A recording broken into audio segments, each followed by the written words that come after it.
Buenos días. En nombre de la Konrad Adenauer Stiftung y del Observatorio de Venezuela de la Facultad de Estudios Internacionales, Políticos y Urbanos de la Universidad del Rosario, les queremos dar la bienvenida a este Facebook Live, un ejercicio en el cual queremos, apoyar las reflexiones que se deben dar en Colombia en el marco de todas las circunstancias que vivimos acaecidas por el COVID-19, pero particularmente en los temas relacionados con Venezuela, con la migración y cómo vamos a construir ese proceso de integración para los próximos años, meses en Colombia y en el mundo. Este es un ejercicio en el cual vamos a hablar de la migración venezolana, pero también vamos a hablar de las dinámicas que se han presentado en este último contexto. El trabajo conjunto que venimos realizando entre el Observatorio de Venezuela y la Konrad Adenauer, pues inició ya hace algunos años, en el 2018, iniciamos con un ejercicio que permitió que en la entonces campaña presidencial fuera precisamente en la Universidad del Rosario, en el debate presidencial que se celebró en la Universidad del Rosario, donde el tema Venezuela y el tema migración aparecieran de forma latente con el objetivo de apoyar al Estado colombiano en interpretar estos fenómenos. En aquel debate participaron varios de los candidatos presidenciales, incluyendo al actual presidente de la República. Después, poco después, hicimos un evento conjuntamente entre la Konrad Adenauer y el Observatorio de Venezuela, en el cual reunimos autoridades locales que venían haciéndole frente al tema migratorio. De ahí logramos identificar 34 problemáticas y se presentaron 34 respuestas o recomendaciones a esas problemáticas. Dicho documento ustedes lo pueden encontrar en la biblioteca de la Konrad. Ese documento se le entregó a las autoridades colombianas, particularmente al entonces ministro de Relaciones Exteriores, Carlos Holmes Trujillo, y desde entonces hemos avanzado en ese trabajo conjunto entre el Observatorio de Venezuela y la Konrad. El año pasado, por ejemplo, estuvimos trabajando en el proyecto Edificando Consensos para la Migración. Este es un proyecto que busca darle al Congreso de la República particularmente las herramientas para poder llevar a cabo una discusión que se está dando en torno al tema migratorio. Como ustedes saben, en este momento Colombia está tratando de construir su ley migratoria y en el marco de esta discusión, junto a la Comisión Segunda y junto a los congresistas de las comisiones accidentales, la Comisión de Cámara de Representantes y la Comisión de Senado, hemos venido desarrollando una serie de reuniones. Hicimos 4 reuniones el año pasado con congresistas, organizaciones de la sociedad civil, organizaciones multilaterales para enfrentar o para, empezar a abordar lo que significa la complejidad de la migración. Ustedes van a poder encontrar de este trabajo, ya han salido 3 de los documentos, ustedes los pueden encontrar también en la biblioteca de la CAS. Y finalmente este año pues tenemos un trabajo muchísimo más arduo que habíamos iniciado antes de la coyuntura del COVID-19, en el cual estamos abordando los retos y oportunidades que genera la migración, particularmente en nuestros gobiernos locales. En el gobierno local de Bogotá, Medellín y Barranquilla. De esto desarrollamos igual 4 mesas en cada una de estas ciudades sobre xenofobia o mejor integración sin discriminación, sobre la dinámica de acceso a derechos, sobre seguridad ciudadana y migración y finalmente sobre acceso a servicios públicos y migración. De este trabajo logramos realizar las mesas de Bogotá. Lamentablemente por la coyuntura del COVID-19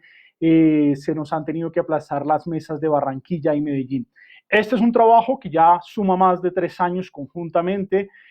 ha sido parte de la labor del Observatorio de Venezuela. De hecho, la profesora María Clara Roballo es la investigadora encargada de manejar el tema de la migración dentro del observatorio y conjuntamente con el observatorio y la CAS hemos venido desarrollando ya varios espacios en esta dimensión. Ya para entrar al tema que nos convoca hoy, que es un tema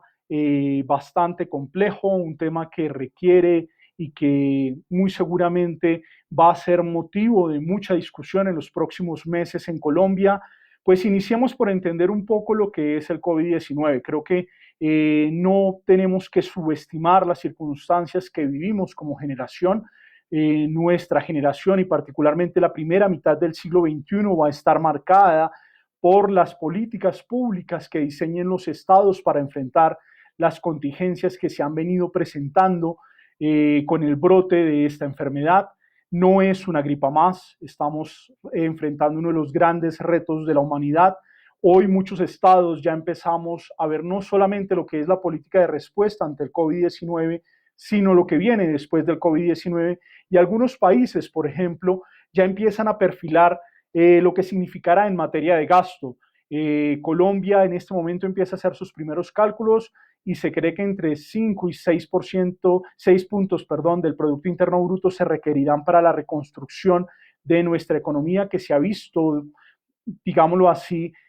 afligida por las medidas que hemos tenido que tomar para poder continuar, digámoslo así, con todo el proceso de protección y autocuidado del COVID-19, la cuarentena y las medidas que hemos tomado en las últimas 3, 4 semanas en Colombia. Pero no somos el único país. Estados Unidos más o menos calcula que tendrá que ser una inversión de 10 puntos de su Producto Interno Bruto, al igual que Francia o Reino Unido, y particularmente llama la atención que, por ejemplo, Alemania está proyectando casi 22 puntos de su Producto Interno Bruto para recuperar su economía. Esto quiere decir que no nos enfrentamos a una situación temporal, a una coyuntura menor, nos enfrentamos tal vez al reto más grande en materia política, económica y social que va a vivir nuestra sociedad. Va a ser un complejo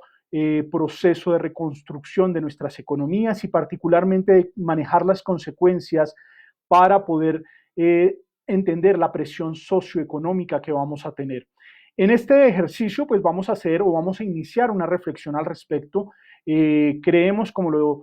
planteamos en el proyecto Edificando Consensos, que no hay una persona o un grupo que tenga una respuesta definitiva para estas circunstancias que se dan. Hoy, digamos que en Colombia convergen dos grandes fenómenos. Por un lado, tenemos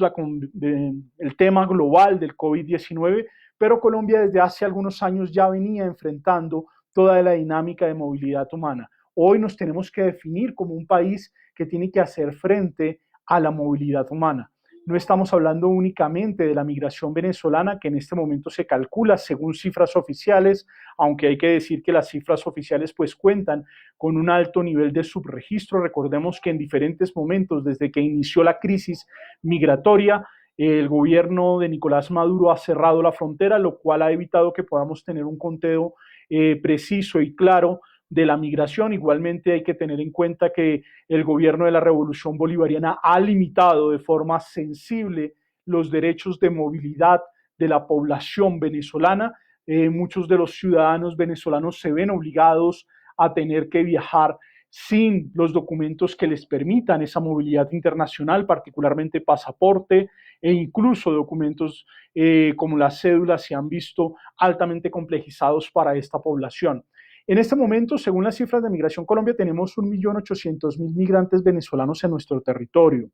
Una cifra que es importante para un país que no tenía tradición migratoria, que no había recibido los contingentes que se recibieron en América Latina después de la Segunda Guerra Mundial. No recibimos los contingentes europeos y que de hecho hasta hace muy poco tiempo éramos atractivos para la migración. Nuestra dinámica primero de guerra fratricida entre partidos políticos y después el conflicto armado hicieron de Colombia un país poco atractivo para la migración, como no, digamos, fue en el resto de países de América del Sur y particularmente la misma Venezuela fue un país receptor de importantes contingentes migrantes. Pero nos tenemos que definir como un país de movilidad humana, porque no solamente son los venezolanos que se encuentran en nuestro territorio, también tenemos una población dispersa, nuestra propia diáspora es de 5 a 8 millones de ciudadanos colombianos. Recordemos que los hijos de colombianos tienen derecho a la nacionalidad y hasta antes de 1991 los colombianos no teníamos la posibilidad de tener doble nacionalidad.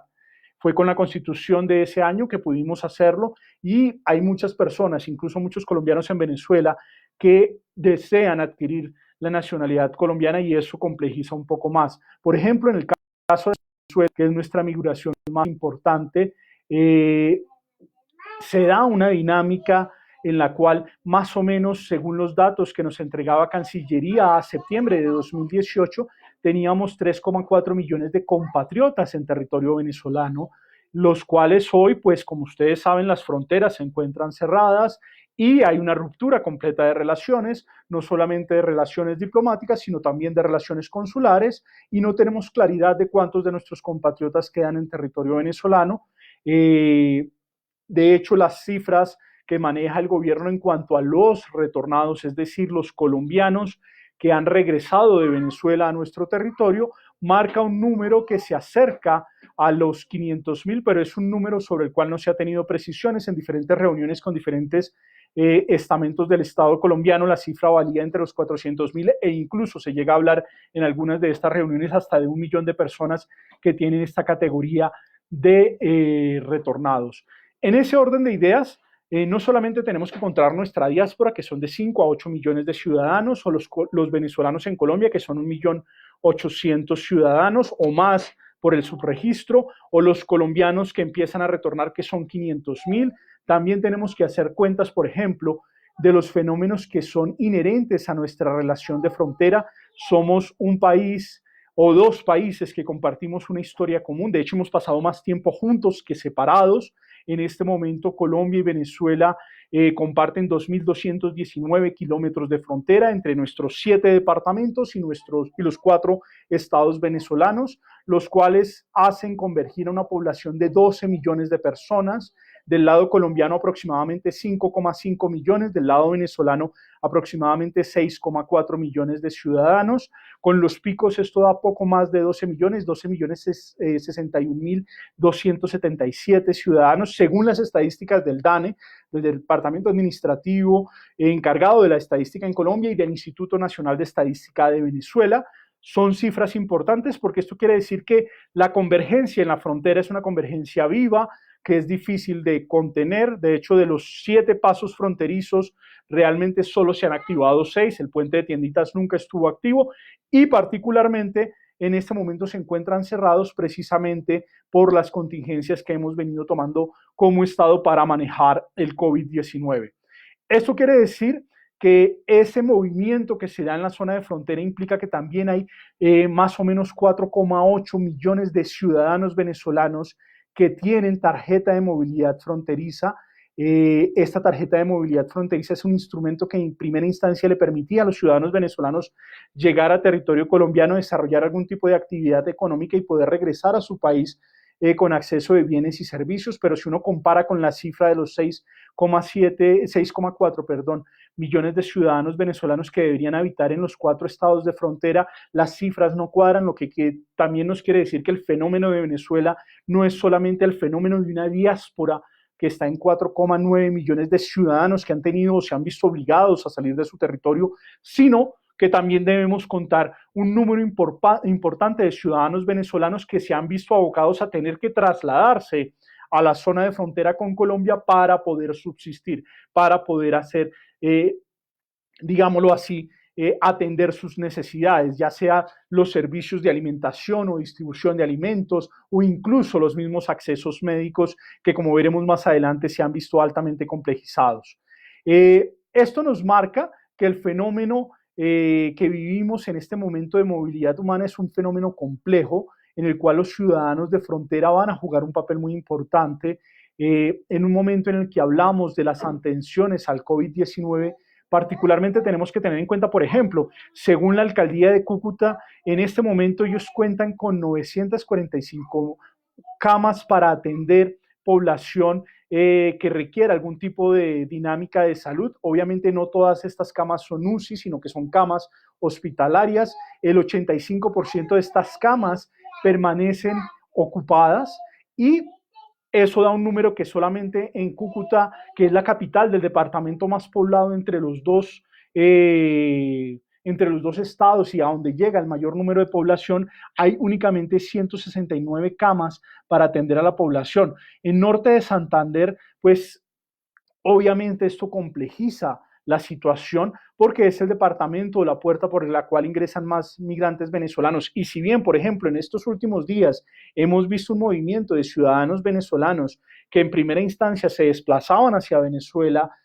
ante el cierre económico que hemos tenido los países que hemos asumido cuarentenas, recordemos que una parte importante de la economía colombiana se mueve en la informalidad y que los venezolanos han accedido a esa economía informal. Muchos de los venezolanos desarrollaban trabajos en las diferentes ciudades en economía informal y ante el cierre que se ha dado por la cuarentena, muchos de ellos han quedado en situación muy compleja y esto ha llevado a que algunos de ellos, de hecho un número muy menor, si uno compara las cifras. En algunos días el paso en el puente Simón Bolívar podía llegar a estar entre los 20.000 a los 50.000 ciudadanos que pasaban por este puente, por estos puntos fronterizos, y esto significa que los que han regresado todavía siguen siendo un número muy pequeño. No obstante, algunos ciudadanos venezolanos, ante la complicación que han venido viviendo por el cierre o digamos, la dificultad para acceder a bienes y servicios en algunas ciudades de nuestro territorio, han empezado una marcha hacia Venezuela. Lamentablemente, y hay que decirlo, la respuesta del gobierno venezolano, que siempre es muy propagandística, es terrible en cuanto a la atención a su propia población. En este momento, por ejemplo, los venezolanos que llegan, y de hecho ya lo reportaba Víctor Bautista, que durante mucho tiempo fue la persona encargada en la Cancillería colombiana del tema de fronteras y que hoy se encuentra en la gobernación de Norte de Santander atendiendo el tema de fronteras, pero también el tema migratorio,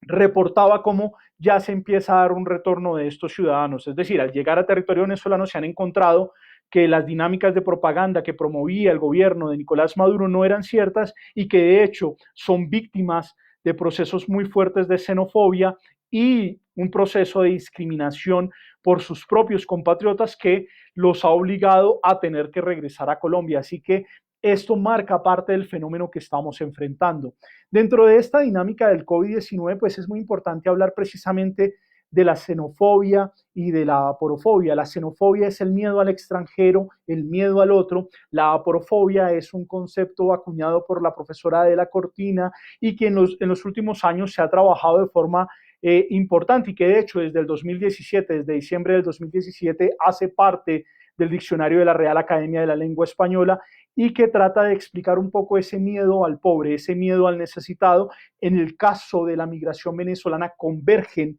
los dos miedos, tanto la xenofobia, el miedo al extranjero, como el miedo al pobre, el miedo al desvalido, y en este momento particularmente en el cual los países nos estamos viendo tensionados por toda la dinámica del COVID-19, pues también hemos visto cómo nuestras sociedades lamentablemente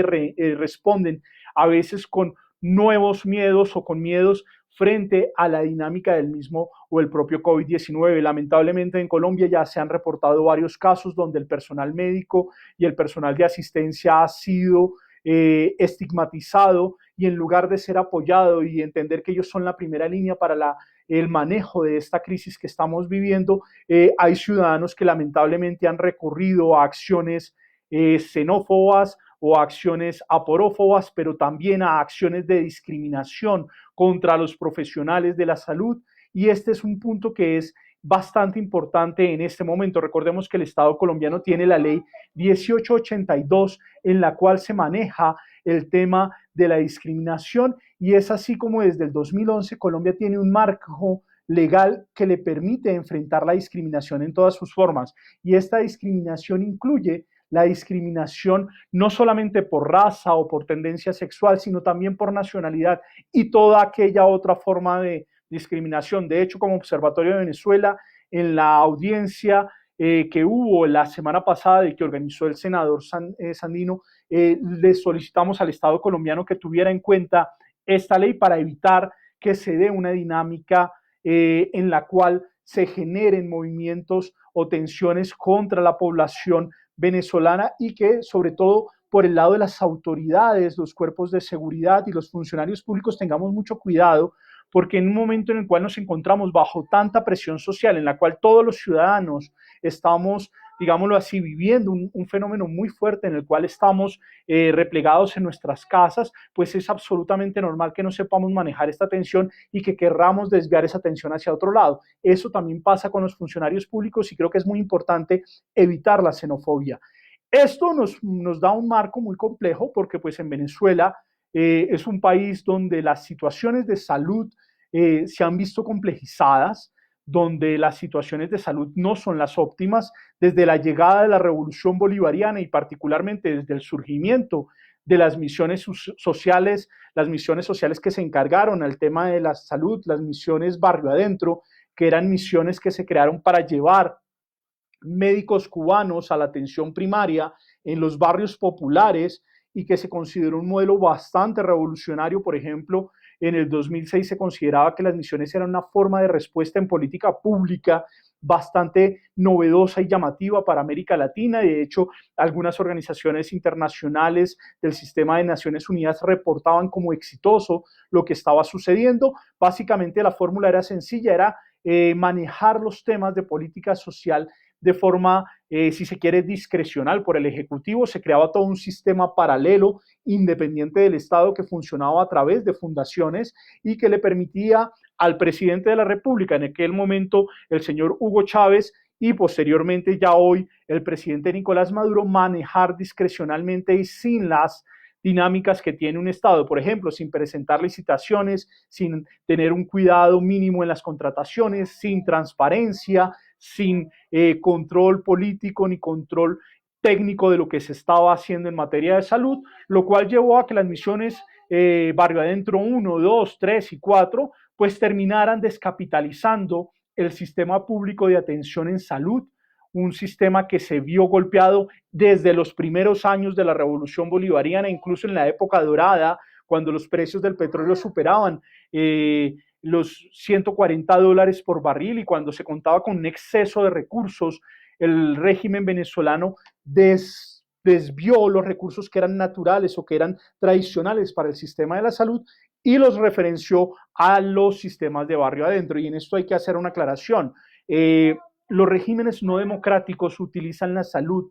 como un instrumento de propaganda. Y de hecho, pues en esta coyuntura del COVID-19 estamos viendo como algunos de estos regímenes nos han mentido y nos han dicho que sus resultados eran totalmente diferentes. Y cuando llegaron las olas a la dinámica europea es que empezamos a ver realmente la dimensión de la enfermedad, sobre todo porque el control que se hace a partir de la opinión pública permitió empezar a conocer cifras reales. En el caso de los regímenes no democráticos en América Latina y particularmente en Cuba, Cuba utiliza el sistema médico como un instrumento de propaganda, pero desde los años 80 la medicina cubana dejó de ser un buen sistema médico. De hecho, pues partamos de la premisa más básica y es que la última revolución técnico-científica en la cual métodos como este que nos permite hoy estar compartiendo con ustedes las reflexiones que hacemos desde el Observatorio de Venezuela, en el caso de Venezuela o en el caso particularmente de Cuba no se pueden hacer libremente. Un estudiante no tiene acceso libre a Internet,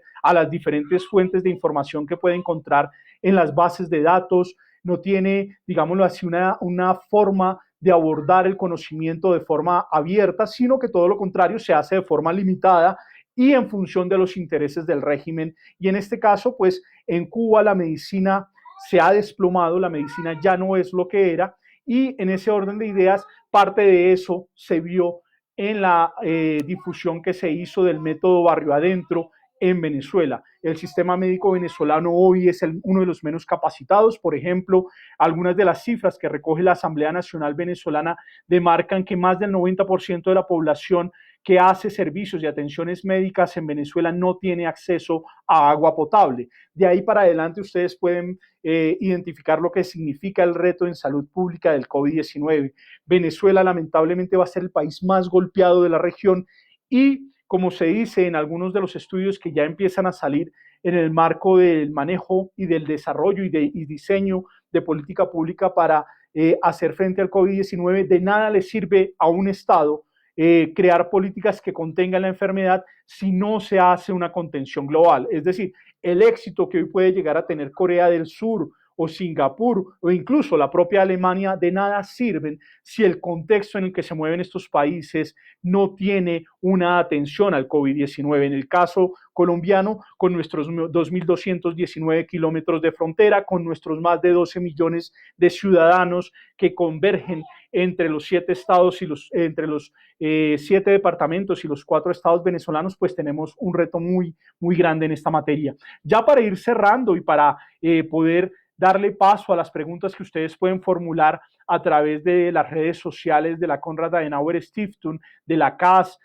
o incluso de las mismas del Observatorio de Venezuela. El equipo de la CAS nos está colaborando para ir recibiendo esas preguntas y poder dedicar unos últimos minutos finales a responder algunas de esas preguntas, pues no podemos descartar el contexto político en el cual nos encontramos. Recordemos que en los últimos días el gobierno de los Estados Unidos ha generado una espiral de acciones que buscan una transición en Venezuela en un momento que es bastante complejo. Hace ya 3 semanas, el Departamento de Justicia de los Estados Unidos declaró al presidente Nicolás Maduro un agente narcoterrorista, lo cual pues tiene una serie de complicaciones en cualquier proceso de negociación, no solamente a él, aparte de cercana del entorno, pues llama poderosamente la atención que, por ejemplo, por él se estableció una recompensa, pero también por otros 4 miembros de la élite chavista, pero entre ellos el señor Diosdado Cabello, que es tal vez la segunda cabeza más visible del régimen de la revolución bolivariana. Y por otro lado, pues también se estableció, no se dio una recompensa, pero se pone dentro de esta lista al señor Vladimir Padrino, que es una persona que ha generado, digamos, o tiene o mantiene el control de las Fuerzas Armadas, lo cual se considera un factor determinante en Venezuela. La profesora Francesca Ramos, directora del Observatorio de Venezuela, ha dedicado varios años a la investigación en las relaciones cívico-militares y de hecho, desde hace años ella venía diciendo que cualquier proceso de cambio o transformación en Venezuela implicaba la participación del sector de las Fuerzas Armadas y la realidad hoy es que las medidas que ha tomado el gobierno de los Estados Unidos evita que actores relevantes de la élite chavista puedan participar en cualquier proceso de negociación porque no tienen un margen de ganar. Posteriormente presentó un plan para la transición y creo que este es un punto bastante importante porque en uno de ellos, por ejemplo, se aborda la necesidad de cómo se podría llegar a hacer una transición en Venezuela. Y si no estoy mal, si la memoria no me falla, es en el punto 9 donde se dice que se requiere el acompañamiento internacional, donde el acompañamiento internacional para esta transición va a ser absolutamente vital. Lamentablemente, el momento que vivimos hoy como sociedad global nos marca una transformación en los temas políticos, económicos y sociales. Vamos a tener digámoslo así, vamos a tener que repensar cuáles van a ser los métodos para afrontar la crisis del COVID-19. Vamos a tener que repensar muchas de nuestras estrategias. Todos los países están viviendo su propia crisis. De hecho, es muy diciente que una ciudad como Nueva York lamentablemente ya haya superado las 4.000 muertes por COVID-19. Esto, pues, en contextos comparativos, Nueva York tiene una población casi similar a la de Bogotá, con las diferencias que, por ejemplo, la población vulnerable, y creo que este es un punto donde tenemos que hacer énfasis, es la que tiene mayores dificultades. En el plan de transición que plantea el gobierno de los Estados Unidos, el Departamento de Estado se plantea que se requerirá el acompañamiento internacional, un acompañamiento que implica recursos, dinero, para reconstruir un país que no solamente podemos decir que ha perdido el sistema democrático. El caso venezolano es el caso de un retroceso, por ejemplo, en el control del dominio territorial, en la pérdida del monopolio de la fuerza, en la destrucción del sistema económico y productivo, en la pérdida de toda la dinámica de atención de servicios sociales, en un país declarado en emergencia humanitaria que ya es compleja y de hecho es prolongada, es más que una crisis, y a eso le tenemos que sumar la diáspora de 4,9 millones de ciudadanos en los cuales pues se ha ido gran parte de su capital humano, incluso el capital médico en este momento es uno de los capitales que es importante reseñar que en Venezuela, que han salido de Venezuela, es un capital que era muy importante para este proceso y con el cual siempre digamos, se tendría que contar en cualquier proceso de reconstrucción en Venezuela. No obstante, pues es uno de los que más ha salido del país porque los médicos no tienen mayor posibilidad de trabajo en su propio país. En este orden de ideas, esa medida que plantea el gobierno de los Estados Unidos se complejiza dentro de la dinámica del COVID-19 y particularmente llama la atención que desde finales de la semana pasada o mediados de la semana pasada ya se han generado movimientos en la lucha contra el narcotráfico en zonas aledañas al Estado venezolano y lo cual ha tensionado un poco la respuesta del régimen. Recordemos que este es un régimen que va a utilizar la propaganda política como una herramienta para desviar la atención. En el caso colombiano lo hemos visto con toda la dinámica de las máquinas para hacer diagnóstico. El presidente de los colombianos el año pasado, la mañana de ayer decía que estas máquinas realmente no cumplían los criterios técnicos que se estaban haciendo en Colombia. Colombia decidió adoptar el protocolo de Berlín y si bien estas pruebas necesitan, digámoslo así, unos reactivos diferentes a los que estábamos usando en Colombia, más allá de la validez o no de estas máquinas, realmente lo que podemos ver es cómo el gobierno venezolano ha utilizado para distraer la atención pública. Este es un contexto de una discusión que iniciamos. De hecho, ustedes van a encontrar en la biblioteca de la CAS los 4 documentos que hemos producido para el tema migratorio.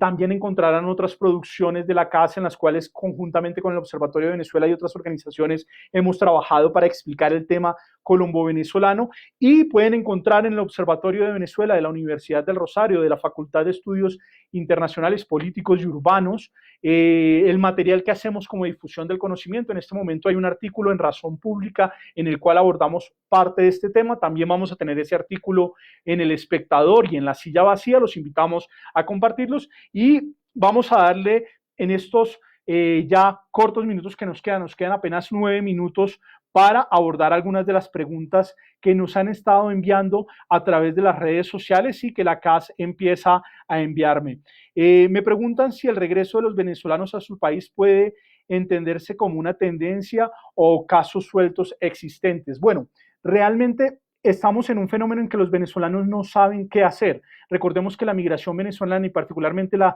migración que llegó en los 2 últimos años y que pertenece a condiciones socioeconómicas y que podría ser catalogada como población vulnerable, tiene poca capacidad de inteligencia migratoria. Es decir, ellos no planifican mucho la migración, sino que han ido de lugar a lugar y de hecho se mantienen en una constante ebullición. Lo discutíamos con el profesor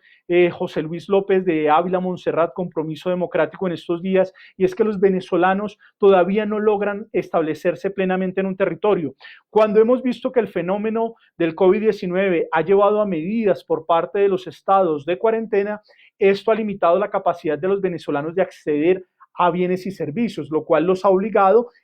a tomar decisiones apresuradas. Algunos de ellos han empezado a regresar a su territorio haciendo grandes travesías en un momento particular, porque, por ejemplo, toda la infraestructura de asistencia humanitaria que prestaban organizaciones multilaterales y la sociedad civil en la ruta de la migración en este momento se encuentra cerrada. Es decir, que si un venezolano atraviesa el páramo de Berlín de regreso a Venezuela, en este momento lo hace sin poder contar con el apoyo que hacían estas organizaciones en la zona de tránsito, y esto complejiza un poco más. Hasta el momento lo que nosotros creemos, lo que empezamos a identificar, es que hay un grupo de venezolanos que sin mayor acceso han empezado a tomar la decisión, sobre todo por la falta de información que hay del lado venezolano, de regresar a su territorio creyendo que las condiciones pueden ser un poco mejores y que incluso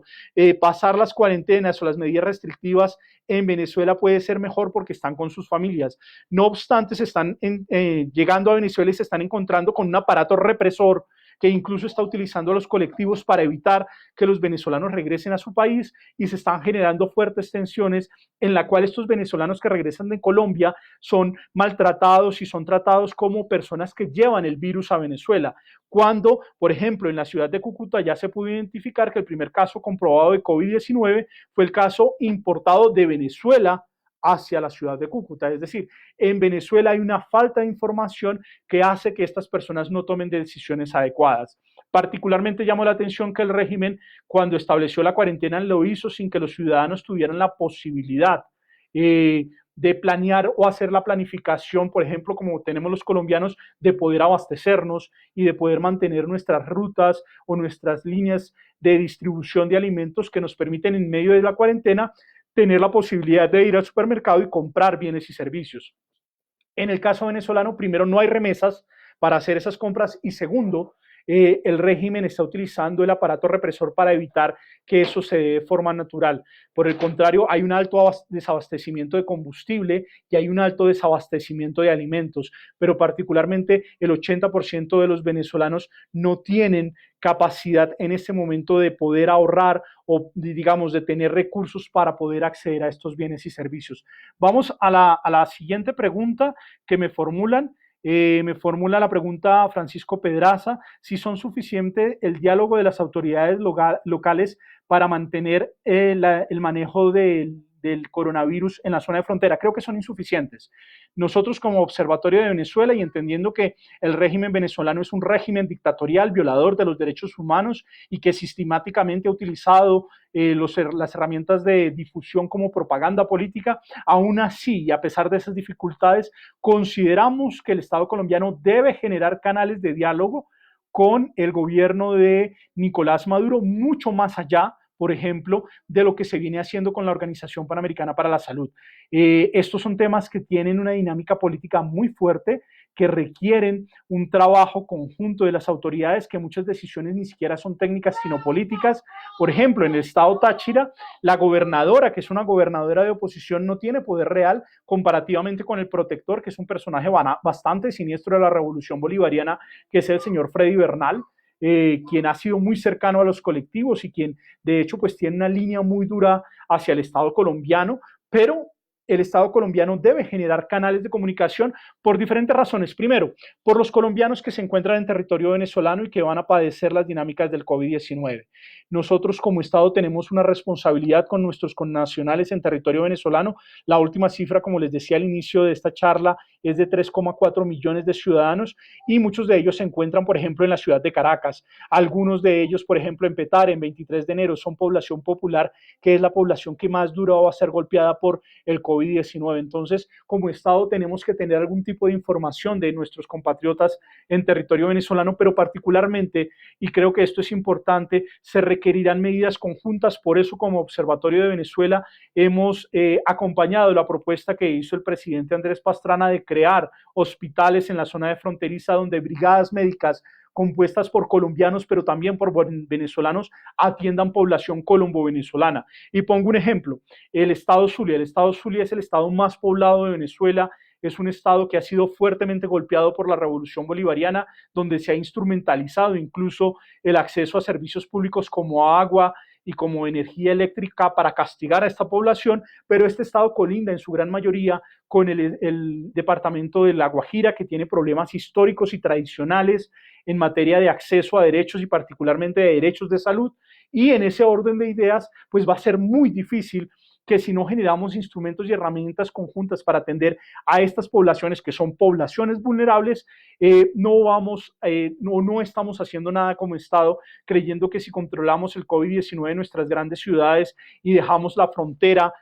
alejada y sin atención o le damos la espalda, eso no nos va a reventar el día de mañana. Se necesitan o se requieren acciones conjuntas de parte de los estados. Yo sé que el presidente Iván Duque no es propiamente Winston Churchill, ni el presidente Nicolás Maduro es Joseph Stalin, a pesar de que usa un bigote tratando de emularlo, o por lo menos así lo referencia la única biografía que se tiene del presidente Nicolás Maduro, pero vamos a tener que hacer fuerzas comunes para enfrentar a un enemigo que en este momento es un enemigo invisible, como decía el presidente francés Macron, que nos genera una serie de dificultades. Y creo que es importante tratar de hacer coordinación entre los dos estados, sobre todo porque vamos a tener movimientos muy complejos en los cuales la población con necesidad del lado venezolano va a requerir atención, pero también la población colombiana. De ahí que acompañemos la propuesta del presidente Andrés Pastrana de hacer 3 hospitales, uno en La Guajira, uno en norte de Santander y otro en Arauca, para acompañar a nuestra población más vulnerable. Y creo que finalmente ya solamente nos da tiempo para una última pregunta. Me preguntan sobre las reflexiones que deja la coyuntura para el manejo de la migración, y creo que este es el mensaje final que damos como Observatorio de Venezuela, y agradecemos el espacio que nos ha abierto la Konrad Adenauer Stiftung en Colombia para compartir esto con ustedes. Y es fundamentalmente que primero la migración la debemos manejar no con la distinción de colombianos o venezolanos. Tenemos que apoyar a nuestra población en condición de vulnerabilidad, independientemente de la nacionalidad. Esto va a demandar muchos esfuerzos por parte de nuestra sociedad, de la sociedad colombiana. Vamos a tener que reinventarnos, vamos a tener que asumir un reto que va a durar varios años, la reconstrucción de no solamente de nuestra economía, sino de nuestras relaciones sociales. Hoy vemos, por ejemplo, cómo estados que hasta el día de ayer lideraban las posiciones democráticas, hoy manejan discursos absolutamente digámoslo así, antisolidarios. Que Estados Unidos limite el acceso a países de América Latina a tapabocas es un comportamiento antisolidario. Y creo que tenemos que replantearnos como sociedad, no solamente en el terreno internacional, no solamente en el terreno nacional, sino también en el terreno local, cómo vamos a abordar este fenómeno. No podemos prescindir o creer que cualquier política de reconstrucción socioeconómica excluya a los venezolanos, sino que todo lo contrario. Todo proceso de reconstrucción socioeconómica va a ser importante que entendamos el fenómeno de movilidad humana, que lo hagamos parte de nuestra reconstrucción. Vivimos momentos bastante particulares que nos definirán como generación, así como los bisabuelos se definieron por la Primera y Segunda Guerra Mundial y por la confrontación partidista, y los abuelos se definieron por toda la dinámica de conflicto armado que vivió nuestro país y las dinámicas de desplazamiento que hicieron que las ciudades en América Latina hiciéramos en 3 décadas lo que a los europeos les tomó 3 siglos, y es convertirnos en sociedades urbanas. También esta dinámica del COVID-19 debe ser replanteada, incluyendo a la población migrante, a la población en condición de necesidad. Y un último mensaje con el que cierro, y es que nosotros, los colombianos, que tenemos una gran comunidad en el exterior, que tenemos entre 5 a 8 millones de nuestros compatriotas en el exterior, deberíamos tratar a los migrantes venezolanos, a pesar de las dinámicas de conflicto y de, digámoslo así, de pugnacidad que se pueden presentar en diferentes partes de nuestra sociedad. Tratemos a los venezolanos como nos gustaría que trataran a nuestros connacionales en el exterior, como nos gustaría que trataran a nuestros connacionales en España, en Estados Unidos, en Venezuela, como nos gustaría que trataran a nuestros hermanos, familiares, amigos que se encuentran en el exterior. Creo que Colombia se va a convertir en el país de la movilidad humana y tenemos un reto muy grande por delante. Lamentablemente ya se nos ha acabado el tiempo en este espacio que nos ha concedido la Konrad Adenauer Stiftung desde el Observatorio de Venezuela de la Facultad de Estudios Internacionales, Políticos y Urbanos. Agradecemos este espacio, los invitamos a escuchar nuestros programas. Hay un programa en la plataforma Spreaker que se llama Edificando Consensos para la Migración, que produce la profesora María Clara Roballo, en el cual ustedes van a encontrar muchos de los temas de la dinámica migratoria que son importantes tener en cuenta ahora que empezamos a hacer la reconstrucción, y de hecho pues que todavía no hemos enfrentado los picos más altos del COVID-19 en nuestros países y particularmente en Colombia y en Venezuela. Muchas gracias por habernos acompañado. El video queda en la plataforma de la CAS, también lo estaremos compartiendo por las redes sociales del Observatorio de Venezuela. Gracias y los dejamos hasta un próximo encuentro.